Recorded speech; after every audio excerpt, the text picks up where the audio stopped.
जय गुरुदेव। दोस्तों, आज हम मनुष्य की ट्रैपिंग से जुड़े हुए एक महत्वपूर्ण विषय पर डिस्कशन करेंगे। आखिर हमें मानव तन मिला क्यों? और इस पर एक वैज्ञानिक ने बहुत रोचक और रहस्यमयी जानकारी दी। उस वैज्ञानिक का नाम है डॉक्टर जेमिसन नरूडा। डॉक्टर जेमिसन नरूडा की थ्योरी आज YouTube पर हिंदी प्लेटफॉर्म पर काफी चर्चा में है और कई यूट्यूबर्स इस पर लगातार डिस्कशन कर रहे हैं, वीडियो बना रहे हैं। अध्यात्म में अनेक प्रकार के विचार, मत और मत भिन्नताएं फ्लोट होती रहती हैं, उन पर डिस्कशन होता रहता है और हम सब भी जिज्ञासावश ऐसे प्लेटफॉर्म्स पर चले जाते हैं जहां पर नए नए तरह की थ्योरीज पर डिस्कशन होता है, चर्चा होती है और उसी थ्योरी को सच मानकर वो लोग आगे बढ़ते हैं। आज उसी थ्योरी पर हम चर्चा करेंगे जो थ्योरी डॉक्टर जेमिसन नरूडा ने दी। ये जेमिसन नरूडा है कौन? ये एक वैज्ञानिक है जिसने टाइम ट्रेवल की अवधारणा को लोगों के सामने रखा कि मनुष्य समय के पार भी जा सकता है, मनुष्य भूतकाल में भी जा सकता है और मनुष्य भविष्य में भी जा सकता है। और ये सब अवधारणाएं मिथ्या और थोथी नहीं है। इस तरह की अवधारणाएं सनातन धर्म में अनेक साहित्य में, किताबों में, ग्रंथों में मिलती है। डॉक्टर जेमिसन नरूडा ने एक थ्योरी हमारे सामने रखी और वो थ्योरी यदि हम पढ़ें तो वो हमें सोचने पर मजबूर करती है, क्योंकि सब आध्यात्मिक व्यक्ति कहीं ना कहीं किसी न किसी स्तर पर अपने आप को फंसा हुआ महसूस करते हैं। उन्हें लगता है कि हम किसी जाल में फंसे हुए हैं और इसी जाल से निकलने की वो कोशिश करता है। कोई भी व्यक्ति जो जीवन की आपाधापी से थक जाता है, बार बार के जन्म मरण के चक्कर से परेशान हो जाता है, तो कभी न कभी उसके दिमाग में ये बात आती है कि आखिर मैं इस जाल में फंसा क्यों और इस जाल से मैं बाहर कैसे निकलूंगा।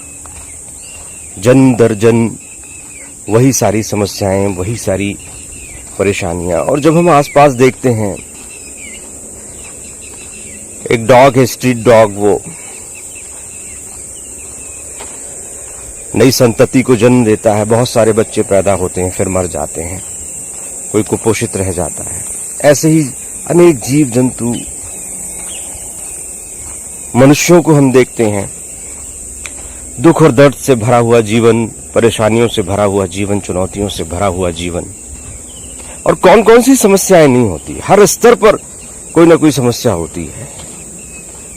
बहुत कम लोग हैं जो सहजता से कोई जीवन जी पाते हैं, लेकिन फिर कोई गलती कर बैठते हैं, ट्रैप हो जाते हैं, अगले बार फिर कष्ट के जीवन में प्रवेश कर जाते हैं। और 90% आबादी तो चुनौतियों से ही जूझती रहती है। कहीं धन का अभाव है, कहीं सेहत का अभाव है, कहीं रिश्तों में कमी है, तो पाप पुण्य, स्वर्ग नरक का चक्कर चलता रहता है। हम इसी में उलझे रहते हैं, क्या पाप है, क्या पुण्य है। हर आदमी तो जानता नहीं कि आखिर ब्रह्मांड की गाइडलाइन क्या है। तो जब वो जेमिसन नरूडा की थ्योरी को पढ़ता है तो उसे संतुष्टि मिलती है। उसे लगता है कि उसकी समस्याओं का जवाब उसे मिल गया है। इस पर कुछ वीडियोस हम बनाएंगे। जेमिसन नरूडा क्या कहते हैं? जेमिसन नरूडा ने आज से लगभग 25 साल पहले एक टाइम कैप्सूल का रेफरेंस लेकर और एक थ्योरी दी और कहा कि मानव कैसे किसी दूसरे ग्रह के अस्तित्व के कारण एक ट्रैपिंग में, एक जाल में फंस गया। डॉक्टर नरूडा कहते हैं कि ये जानकारी एक रिसर्च के दौरान एक टाइम कैप्सूल के जरिए उनको मिली। टाइम कैप्सूल क्या होता है? टाइम कैप्सूल वर्तमान में जो भी कुछ होता है उसको मानव जाति इंफॉर्मेशन को एक टेक्निकल फॉर्मेट में, एक टेक्नोलॉजी के साथ, एक चिप में, एक कैप्सूल में इनबिल्ट करके, फिल करके उसको दबा देती है, कहीं रख देती है, सुरक्षित स्थान पर प्लेस कर देती है, ताकि भविष्य में यदि कोई जानना चाहे तो वो उस टाइम कैप्सूल के जरिए जान सकता है। तो नरूडा कहते हैं कि इस टाइम कैप्सूल से उन्हें जानकारी लगी कि मानव जाति एक बुरे जाल में फंसे हुए है। मानव जाति एक खतरनाक माया जाल में उलझी हुई है और वर्षों से वो भ्रमित होकर जी रही है। और नरूडा कहते हैं कि मानव जाति दरअसल एक ऐसी उच्च आत्माओं का भ्रमजाल में उलझा हुआ समूह है जो उच्च आत्माएं एक समय में इस पृथ्वी पर स्वच्छंद रूप से विचरण करती थी। वो उच्च आत्माएं शक्तिशाली थी, फ्री विल के साथ सूक्ष्म स्वरूप में इस धरती पर रहा करती थीं और उन उच्च आत्माओं को शक्तिशाली और अनंत काल तक स्वच्छंद रूप से, स्वतंत्र रूप से ईश्वर की, क्रिएटर की शक्ति के साथ तारतम्य बनाते हुए इस पृथ्वी पर रह रही थी। किसी तरह का कोई कृत्रिम निर्माण पृथ्वी पर नहीं था। सब कुछ प्राकृतिक था, सब कुछ नैसर्गिक था। किसी तरह की कोई ट्रैपिंग नहीं थी, किसी तरह का कोई मायाजाल नहीं था, न कोई पाप था, न पुण्य था। इस क्रिएशन को नजर लग गई और ये भोली भाली शुद्ध, जिसको कहते हैं शुद्ध बुद्ध मुक्त आत्मा, एक ट्रैपिंग का, एक मायाजाल का, एक प्रोग्रामिंग का शिकार हो गई। डॉक्टर नरूडा कहते हैं कि ये जो प्रजाति थी आत्माओं की, जो पृथ्वी पर रहा करती थी, उस प्रजाति को हम अटलांटियंस कह सकते हैं। अटलांटियंस स्वतंत्र रूप से, स्वच्छंद रूप से रहने वाली बेहद शक्तिशाली आत्माओं का समूह था। धरती धीरे धीरे ठोस होती जा रही थी। यहां पर अन्य डायमेंशंस की आत्माओं का आना जाना लगा रहता था। यहां की ऊर्जाओं का वो उपयोग करते थे, लेकिन धरती समय के साथ ठोस होती जा रही थी। तो दूसरे डायमेंशंस की आत्माएं, जीवात्माएं, प्रजातियां असहाय होती गई यहां के रिसोर्सेस का उपयोग करने में, क्योंकि यहां का गुरुत्वाकर्षण बल उन्हें ठोस होने पर मजबूर करता था। वो बहुत समय तक यहां पर नहीं रुक पाती थी। तो यहां के रिसोर्सेस का उपयोग करने के लिए कुछ खास तरह की ऊर्जाओं का, खनिजों का उत्खनन करने के लिए उन्हें एक ऐसी प्रजाति की जरूरत हुई जो प्रजाति उनके अनुसार काम कर सके और वो यहाँ के रिसोर्सेस का उपयोग करके अपने आप को और इनहेंस और उन्नत और प्रोग्रेसिव कर सकें, सरवाइव कर सकें। तो उन्होंने एक ड्रेस तैयार की, एक यूनिफॉर्म तैयार की, जिसे उन्होंने ह्यूमन 1.0 कहा।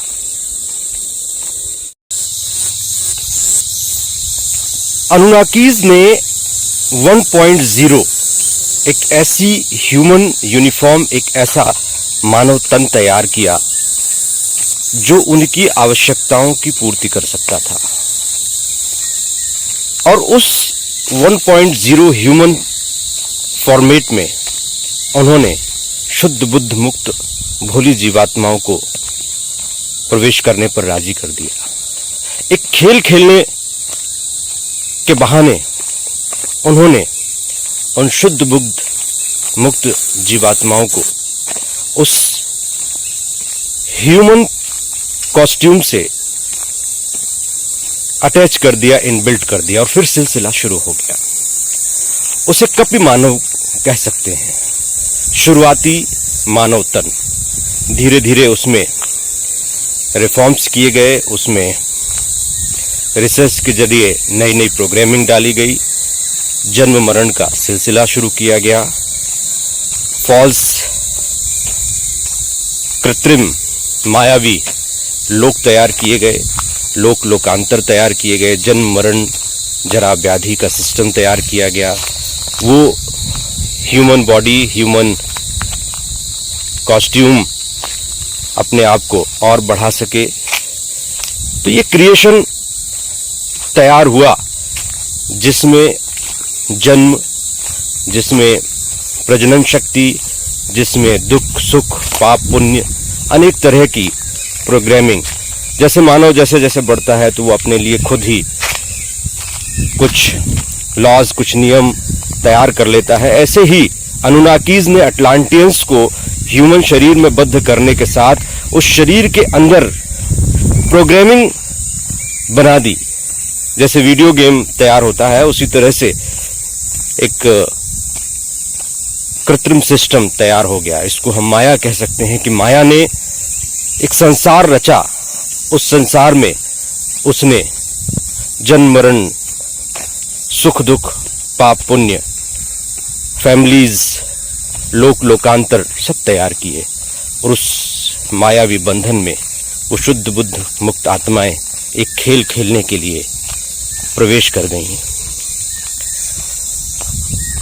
और सनातन धर्म में भी यही बताया जाता है कि ईश्वर एक था, और उस एक ईश्वर को एहसास हुआ कि एको हम द्वितीयम नास्ति, एक मैं ही हूं, दूसरा कोई नहीं है। तो उसके मन में इच्छा पैदा हुई, एको हम बहुश्याम, मुझे एक से बहुत हो जाना चाहिए। और इस एक से बहुत हो जाने की इच्छा से ही क्रिया पैदा हुई, और उसी क्रिया से ये संसार रचा गया। बहुत सारी थ्योरीज हैं, लेकिन हम यहाँ पर बात कर रहे हैं डॉक्टर जेमिसन नेरूडा की थ्योरी। जेमिसन नेरूडा कहता है कि वो जो अनुनाकी है, जिसे हम भगवान कह सकते हैं, उस समय का वो भगवान था, उस समय का वो एक ऐसा क्रिएशन था जिसने इस धरती पर यहाँ की शुद्ध बुद्ध मुक्त आत्माओं के साथ मानव तन निर्मित करके, जीव जंतुओं के शरीर निर्मित करके और एक संसार की रचना की, एक मिथ्या जगत का निर्माण किया। और वही सिलसिला जो उसने शुरू किया था वो चला आ रहा है। डॉक्टर नेरूडा कहते हैं कि हर क्रिएटर से कोई ना कोई गलती हो जाती है। अनुनाकी से भी कुछ गलतियां हुई जिसके कारण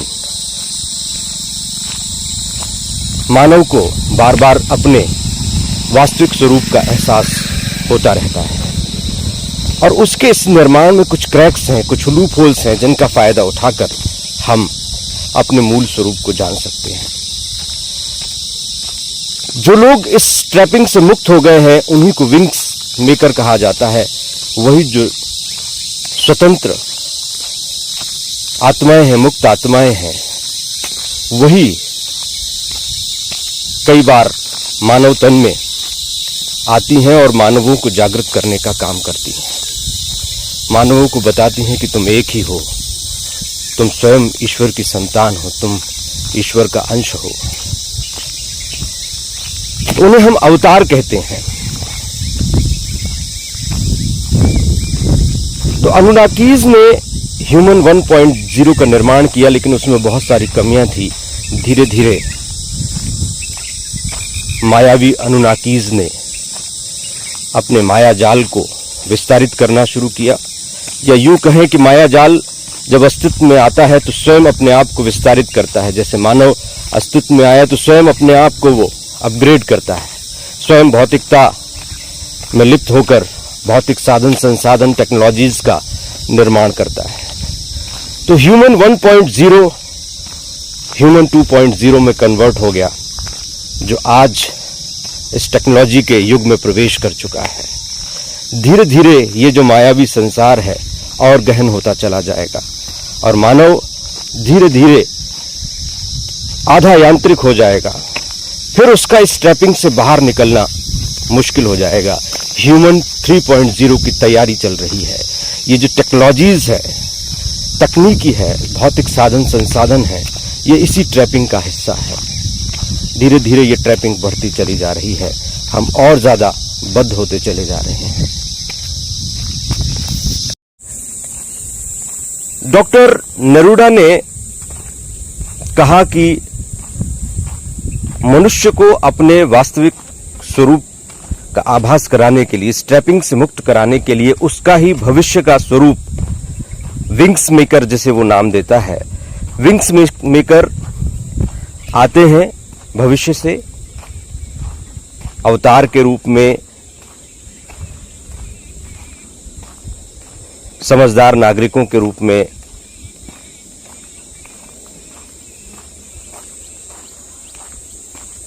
आत्मज्ञानी पुरुषों के रूप में, और उसे याद दिलाने की कोशिश करते हैं कि तुम्हारा स्वरूप वो नहीं है, जिसे तुम अपना स्वरूप मान रहे हो, वो भ्रम है। सनातन धर्म में विभिन्न ग्रंथों में कथा कहानियों के रूप में, माइथोलॉजी के रूप में अलग अलग ढंग से उपनिषदों में मानव को यह बताने की कोशिश की गई है कि ब्रह्म सत्यम जगत मिथ्या। ये जगत मिथ्या है, माया है। माया यानी एक ऐसा खेल जिसमें हम उलझ जाते हैं। तो माया को लेकर भारतीय सनातन धर्म में बहुत कुछ कहा गया है और इसी माया से निकलने की बात कही गई है, इसी ह्यूमन वर्दी से निकलने की बात की गई है। क्योंकि मनुष्य की ये जो ह्यूमन वर्दी है, ये सिर्फ पृथ्वी तक सीमित नहीं है। पृथ्वी और पृथ्वी के गुरुत्वाकर्षण क्षेत्र में अनेक लोकों का निर्माण किया गया है। वो सब लोग माया के आवरण हैं, वो सब लोग इसी मानव जीवन के तहत आते हैं, जिसमें मानव जीवन के बाद का जीवन भी शामिल है, जिसमें स्वर्ग नरक भी शामिल है, जिसमें लोक लोकांतर भी शामिल है, जिसमें पाप और पुण्य कर्मों के फलस्वरूप अलग अलग लोकों में जाना, वहां पर रहना और वापस धरती पर आना भी शामिल है। जन्म और पुनर्जन्म का ये चक्र चलता रहता है। जीवात्माएं पृथ्वी छोड़ देती हैं तो अपने मूल लोक की तरफ जाती हैं, वहां रहती हैं, लेकिन वो सब भी प्रोग्रामिंग का एक ट्रैपिंग का हिस्सा है, वो वास्तविक मुक्ति नहीं है। यही बात सनातन धर्म भी कहता है, जो डॉक्टर नेरूडा ने कही। नेरूडा ने एक अलग थ्योरी पेश की और वही बात सनातन धर्म कहता है, बुद्ध पुरुष कहते हैं। इसे लेकर बहुत सारे वीडियोस बने हुए हैं कि आखिर नेरूडा ने कहा क्या है, उन्होंने क्या थ्योरी दी है। ऐसे बहुत सारे वीडियोस आपको यूट्यूब पर मिल जाएंगे। मैं भी आपको लिंक प्रस्तुत कर दूंगा ताकि आप समझ सकें कि ये ट्रैपिंग किस तरह से हुई, क्यों हुई और इसमें हम कैसे उलझते चले गए, और ये जो थ्योरी है इसमें कितनी सच्चाई है। देखिए, बात इतनी है कि हम सब बद्ध हैं, हम सब मुक्त नहीं हैं।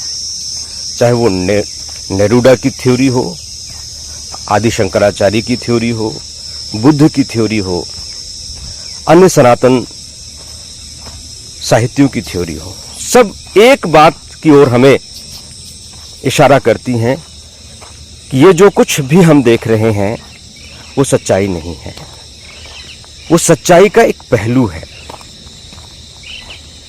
और जब आप बारीकी से अपने जीवन को देखेंगे तो निश्चित रूप से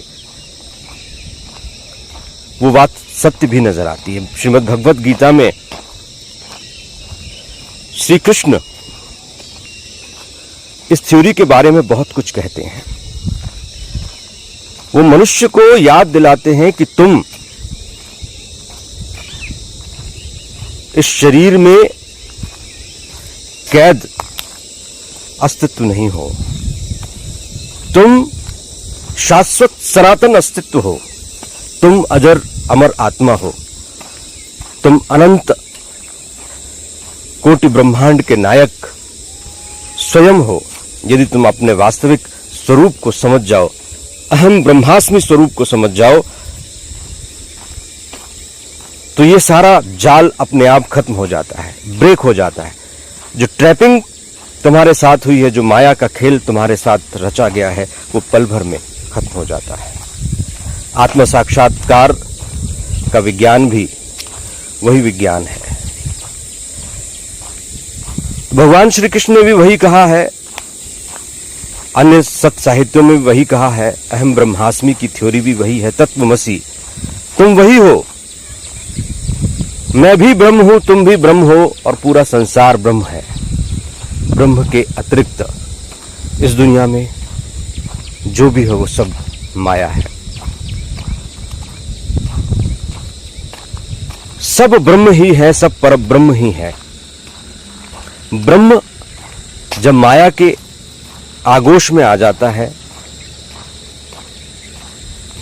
तो वही ये संसार कहलाता है, लेकिन जब ब्रह्म मुक्त हो जाता है तो पर ब्रह्म कहलाता है, वो पार ब्रह्म हो जाता है, वो परमेश्वर हो जाता है।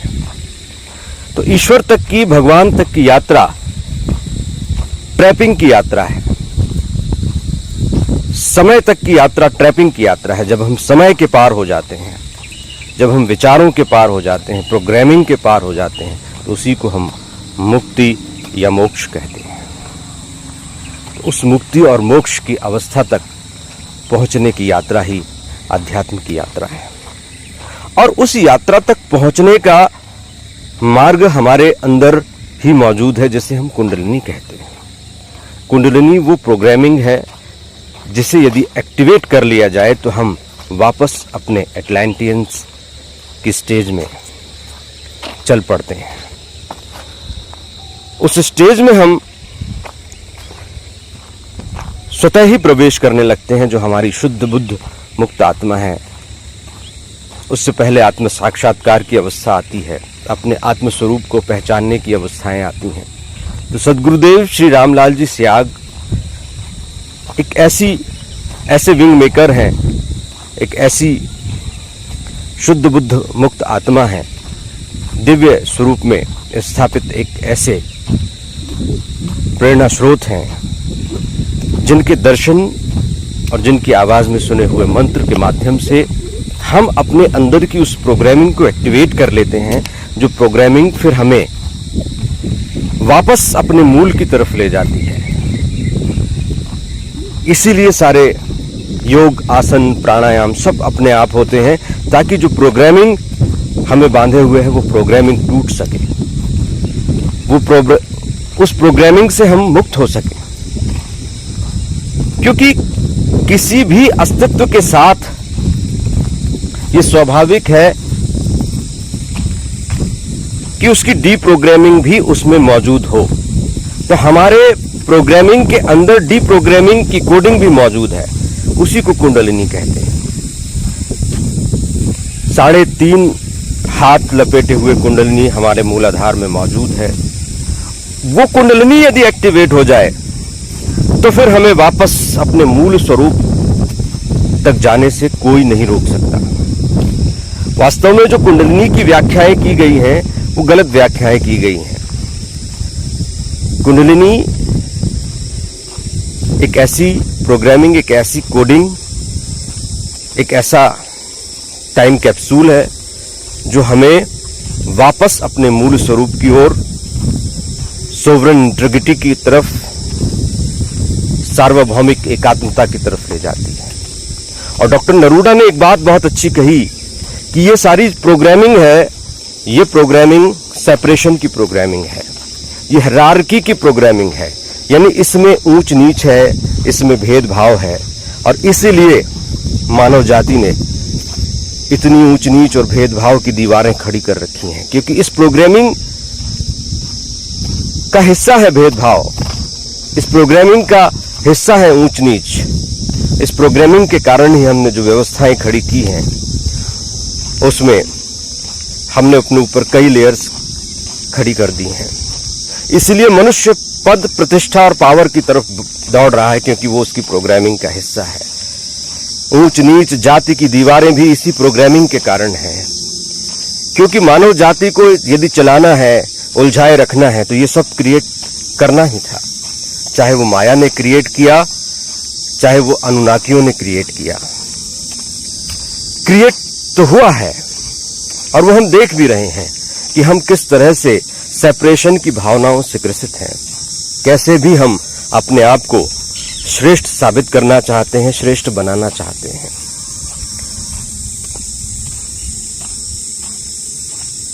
कोई व्यक्ति आध्यात्मिक वक्ता बन जाता है तो उसके मन में श्रेष्ठता की चाह बड़े बड़े आश्रम खड़े करने की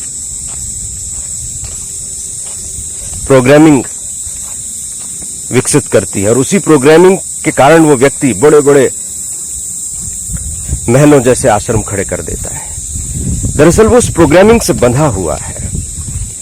एक नेता अपने आप को ऊपर उठाने के लिए न जाने क्या क्या करता है, श्रेष्ठ बनने के लिए न जाने क्या क्या करता है। कितने सारे ऐसे कार्य करता है जो सार्वभौमिक एकात्मता, सोवरेन इंटीग्रिटी के खिलाफ होता है। सेपरेशन की दीवारें खड़ी करता है। भेद करो, राज करो, फूट डालो, राज करो की नीति, यह अनुनाकियों द्वारा, माया के द्वारा दी गई एक ऐसी प्रोग्रामिंग है जो हमें अपने सार्वभौमिक स्वरूप से मिलने नहीं देती, अपने मूल स्वरूप से दूर करती जाती है। इसी को भौतिकता कहते हैं। इसीलिए हमारे ग्रंथों में कहा गया है कि इस ठगनी माया से बचकर रहो। धीरे धीरे जैसे जैसे आप अपने मूल स्वरूप से जुड़ते हैं, आत्मचिंतन करते हैं, अपने आप को इस सार्वभौमिक सृष्टि के रचयिता से एकाकार करते हैं, आप उस प्रोग्रामिंग से दूर होते जाते हैं, उस बंधन से, मायाजाल से मुक्त होते चले जाते हैं। तो डॉक्टर नरूडा कहते हैं कि यदि आपको इस प्रोग्रामिंग से मुक्त होना है तो आपको IMVR की प्रैक्टिस करनी पड़ेगी। IMVR यानी मैं जो हूं वही सब है, मेरे अतिरिक्त तो कुछ और है ही नहीं। एको हम द्वितीयम नास्ति, यही तो हमारा धर्म कहता है कि एक मैं हूं, दूसरा कोई नहीं। यदि मैं परमात्मा हूं तो सब परमात्मा है, तू भी परमात्मा है, हम सब परमात्मा है, हम सब उसी ईश्वर के अंश हैं। ईश्वर अंश जीव अविनाशी, हम सब उस परम सत्ता क्रिएटर के ही स्वरूप हैं। फिर हम बाहर किसी में शांति क्यों ढूंढते हैं? हम अपने अंदर ही शांति क्यों ना ढूंढें? हम अपने अंदर प्रवेश क्यों ना करें? हम अपने अंदर के मूल स्वरूप से एकाकार क्यों ना हो जाएं? क्यों ना हम सारी दीवारों को तोड़ दें, सारे बंधनों से मुक्त हो जाएं, सब तरह की प्रोग्रामिंग से मुक्त हो जाएं, तो फिर काहे का स्वर्ग, काहे का नरक, काहे का जीवन, काहे का मरण? जन्म मरण ये एक ऐसा अनवरत चलने वाला सिलसिला है जो हमें न जाने कितने सालों तक, कितने जन्मों तक प्रताड़ित करता रहता है, और तब जाकर हमें अपनी सुध आती है। क्योंकि जिस अनुनाकी ने, जिस माया ने हमें बनाया है, उसने उलझाया तो है, लेकिन हमारे मूल स्वरूप को पूरी तरह से नष्ट नहीं किया। मूल स्वरूप का आसरा लेकर ही तो उसने इस व्यवस्था का निर्माण किया है। तो मूल स्वरूप हमेशा हमारे अंदर मौजूद है, उस मूल स्वरूप के कारण ही हमें बार बार ठोकर लगती है, बार बार हमें परेशानियां आती हैं, ये बताने के लिए कि हम भटके नहीं, सांसारिक सुख सुविधाओं में अटके नहीं, हम पुनः उस यात्रा पर चल पड़े जहां से हमारी शुरुआत हुई थी। और जिस स्वरूप को हमने खो दिया है, जिस स्वरूप को हमने अपने भोलेपन से, नादानी से बांध लिया है, उस स्वरूप की तरफ हम कैसे बढ़ेंगे? दो ही रास्ते हैं। एक रास्ता वो है जो सद्गुरुदेव ने बताया, अपने अंदर की आत्मशक्ति को, आत्मज्योति को जागृत करें, वो ज्योति हमारा मार्ग प्रशस्त करेगी। और जो व्यक्ति ऐसा नहीं कर पा रहा है, वो आई एम वी आर, अहम ब्रह्मास्मि तत्वमसि सर्व खल विदम ब्रह्म, इस पर विचार करे। जो शंकराचार्य की थ्योरी है, जो शंकराचार्य ने हमें दिया है, वो भी एक रास्ता है। अद्वैत, हर जगह अद्वैत देखना, हर जगह उस ईश्वर को ही देखना, किसी दूसरे को अपने से पृथक महसूस नहीं करना। सब कुछ मैं ही हूं, मेरे अतिरिक्त कोई नहीं, सब कुछ तुम ही हो, तुम्हारे अतिरिक्त कोई नहीं। कोई भी एक विचार के साथ हम जोड़ लें जो सनातन विचार है कि सब कुछ वही है, वही है, वही है। जैसा कबीर दास जी ने कहा, तेरे अतिरिक्त कुछ नहीं, चींटी में भी तू है, हाथी में भी तू है, चोर में भी तू है, पुलिस में भी तू है, तेरे अतिरिक्त है क्या? पाप पुण्य सब इस जगत की थ्योरी है, इस जगत की प्रोग्रामिंग का हिस्सा है। हर व्यक्ति पाप और पुण्य से बंधा हुआ है, जकड़ा हुआ है। वो जानता है, नहीं जानता है, वो कोडिंग को समझता है, नहीं समझता है, बस उलझता चला जाता है। कितना ही अच्छा कर ले, लेकिन पाप पुण्य की इस अवधारणा और इस व्यवस्था में कभी न कभी, कहीं न कहीं उलझ जाता है, फंस जाता है। फिर एक नया जन्म, फिर एक नई व्यवस्था, फिर एक नया सिस्टम, फिर बचपन, फिर जवानी, फिर वृद्धावस्था, फिर जरा, रोग, व्याधियां। ये सब सिलसिला कब तक चलेगा? इन सब सिलसिले से हमें अपने आप को मुक्त करना है, तो हम फिर से अध्यात्म की ओर बढ़ें। इन सब जालों को समझें, माया जाल को समझें, अध्ययन करें, चिंतन करें, मनन करें। चाहे वो विचार फॉरेन से आए, डॉक्टर नरूडा की थ्योरी के माध्यम से, या सनातन साहित्य से आए, उस विचार को समझें और सत्य क्या है इसकी खोज स्वयं करें। आज इतना ही। जय गुरुदेव।